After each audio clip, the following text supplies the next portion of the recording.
Olá pessoal, tudo bem com vocês? Sejam bem-vindos a mais um Fica em Casa Aprendendo. Eu sou o professor Celso Ramos, sou seu professor de Biologia.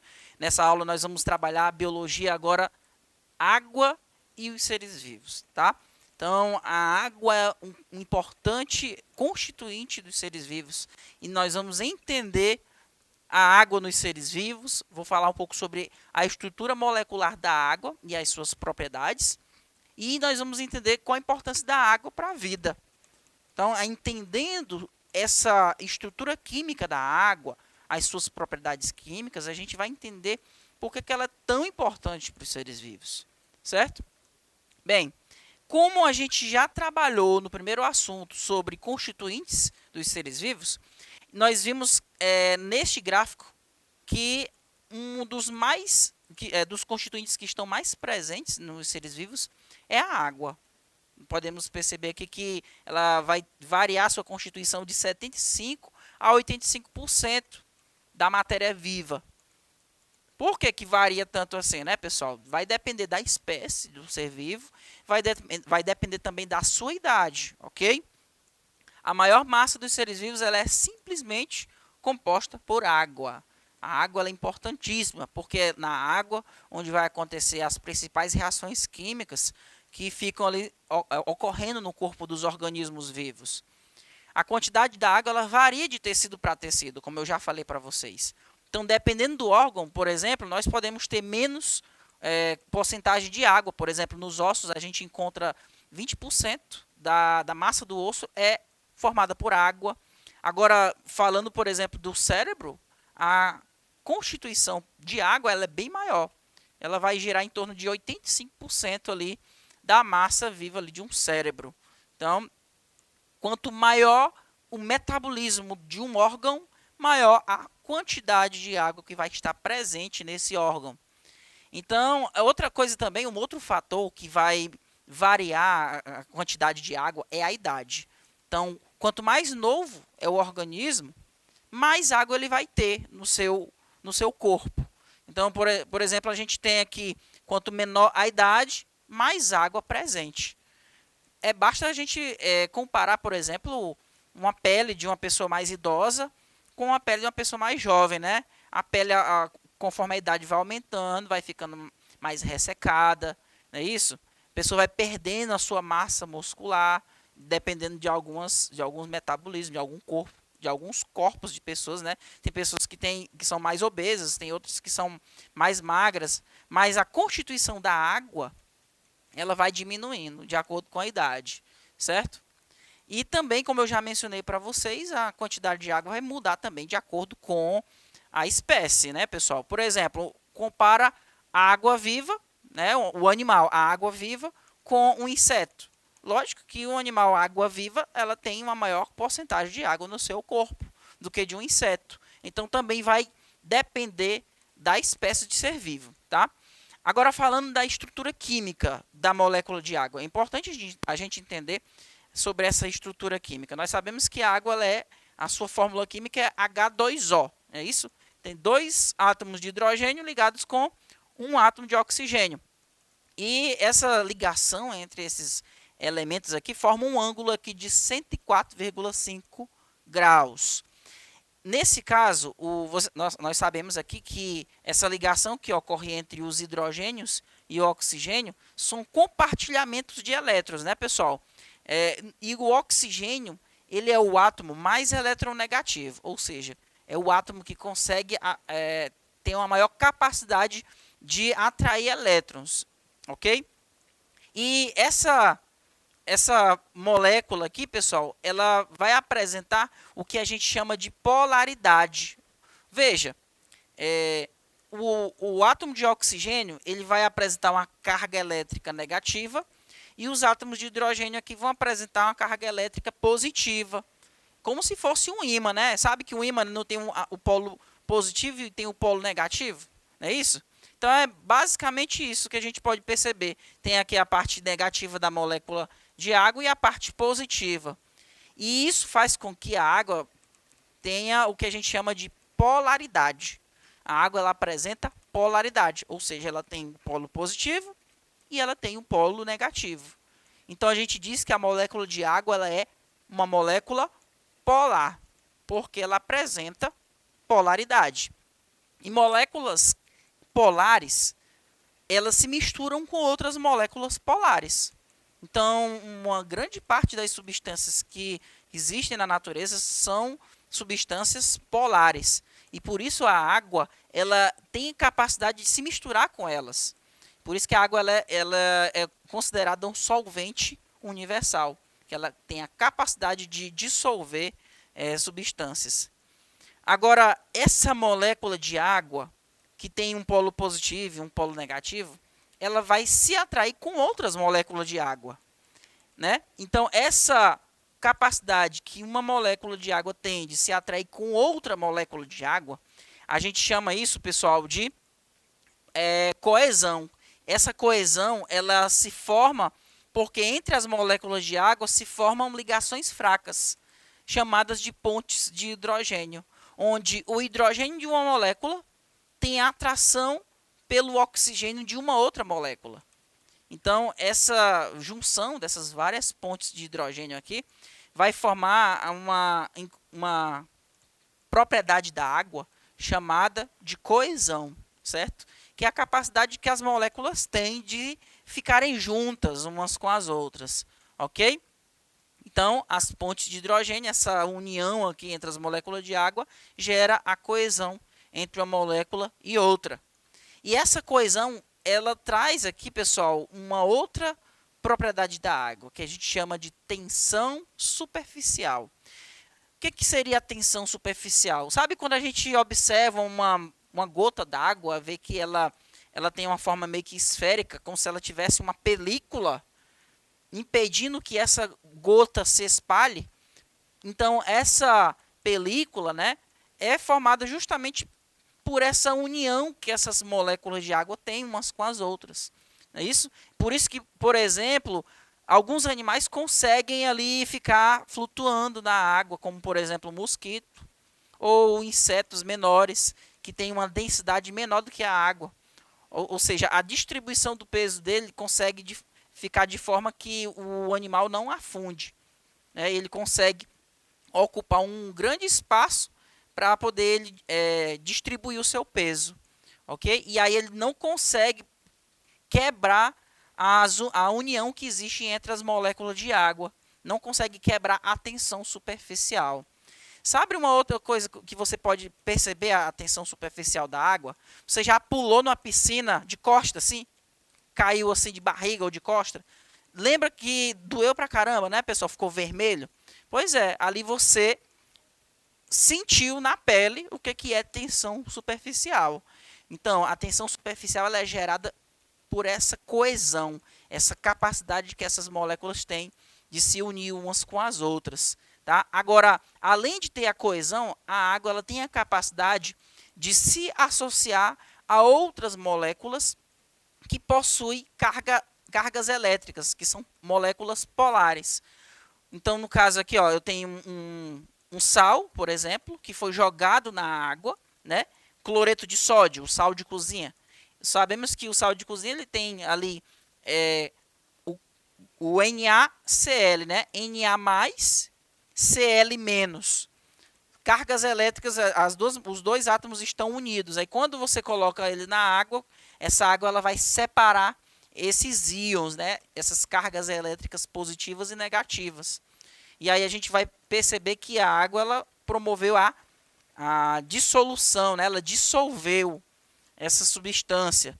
Então, por que ela conseguiu dissolver? Porque ela tem essa capacidade de se associar a outras moléculas polares, ocorrendo assim o que a gente chama de adesão, né? Coesão é a união entre uma molécula de água com outra molécula de água, e a adesão é a capacidade que as moléculas de água têm de se juntar com outras moléculas, que a gente considera como moléculas polares, moléculas que possuem cargas elétricas. Então, só para resumir o que eu já falei para vocês, água unindo-se com água forma a coesão entre essas moléculas. A água se associando com outras moléculas forma a adesão, que é a capacidade dela se aderir ou se juntar com outras moléculas. E essa coesão com a adesão gera o que a gente chama de capilaridade. O que é isso? Existe um experimento utilizando tubos muito finos. Esses tubos muito finos são chamados de capilares.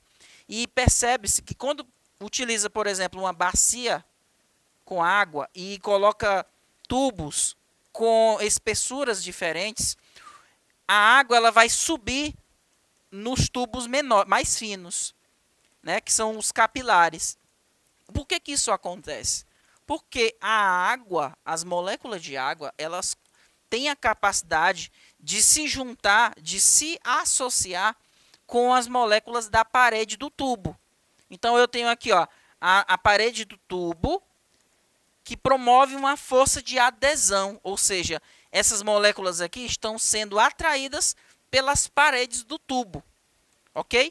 Então, quanto mais fino é o tubo, maior vai ser a atração que essas paredes do tubo vai exercer sobre as moléculas de água.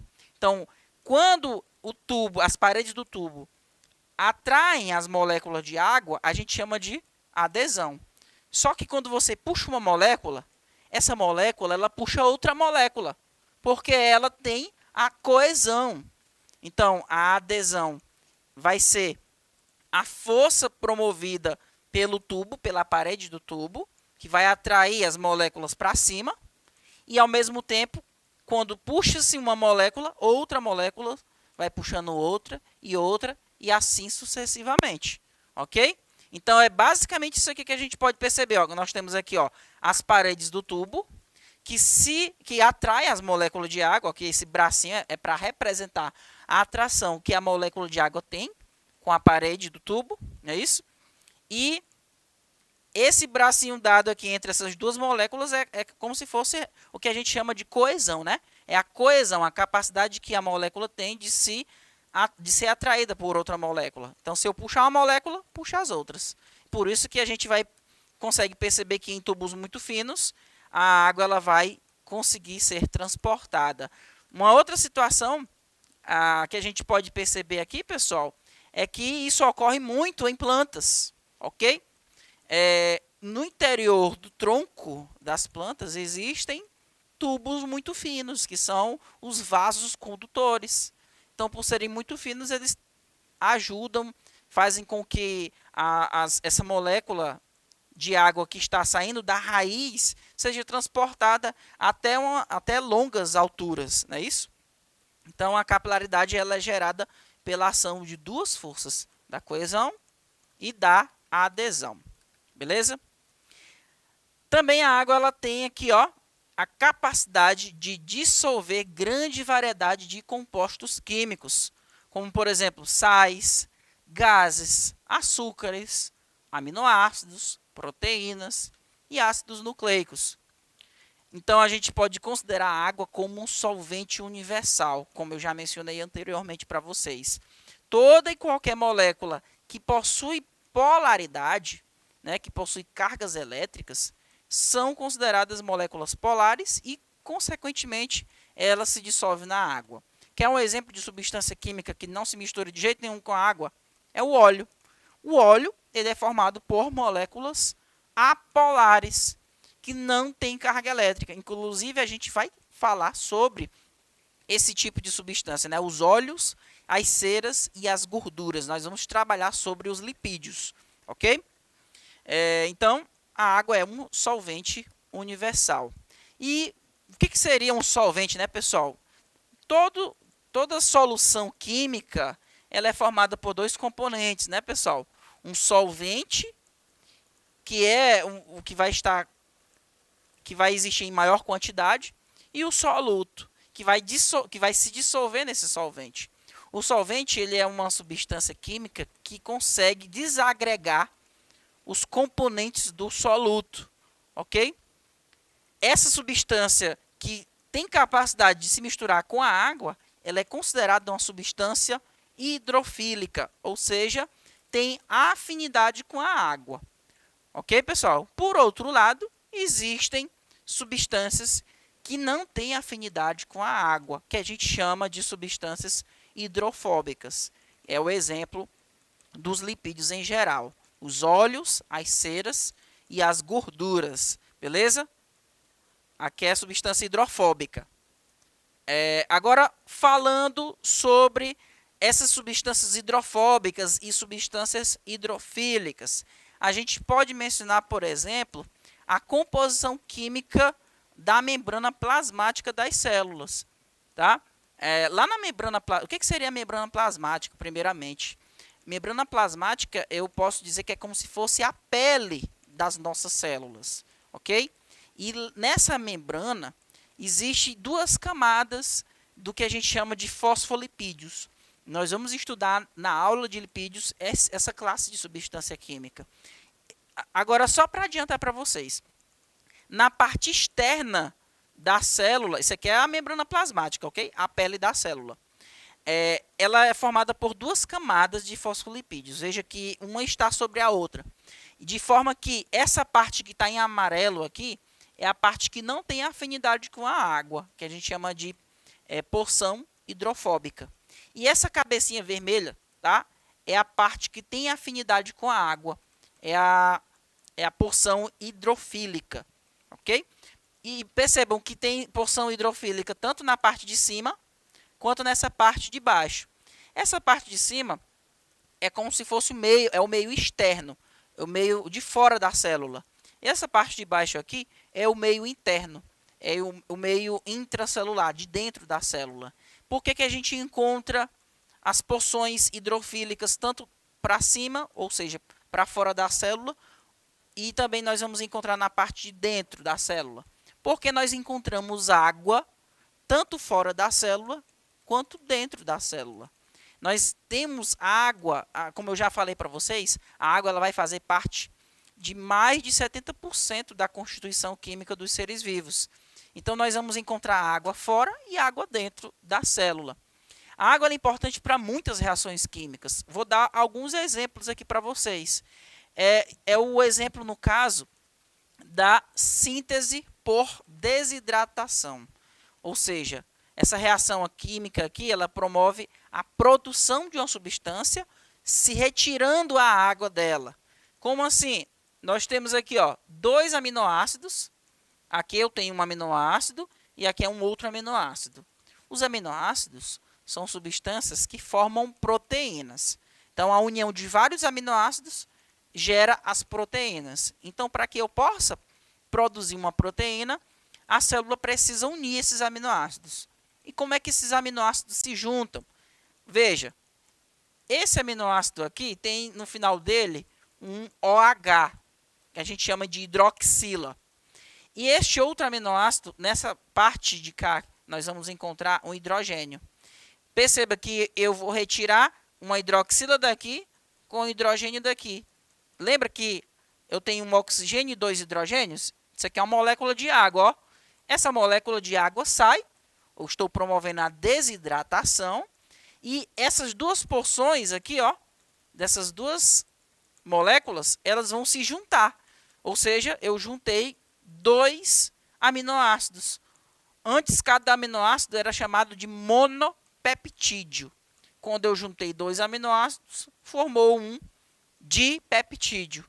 Então, aqui nós vemos um exemplo de uma reação química muito importante, onde se envolve a molécula de água. Nesse caso, eu retiro a água dessas duas substâncias para que elas possam se juntar, ok? Aqui é um outro exemplo, quando a gente junta, por exemplo, dois carboidratos, dois monossacarídeos, que são carboidratos simples. Veja, o que está acontecendo aqui? Nesse caso, eu não vou unir, eu vou separar, ok? Eles estavam unidos aqui, ó. Quando eu adicionei uma molécula de água, os dois carboidratos se separaram. Antes era uma única molécula, ela foi quebrada quando se adicionou água. Então, aqui eu tenho uma quebra com a adição da água, ok? Uma quebra com a hidratação. Então, pessoal, a água é muito importante para a vida, para o metabolismo, para o funcionamento do nosso organismo. Eu espero que vocês tenham entendido, continue estudando e nunca esqueça, fica em casa aprendendo.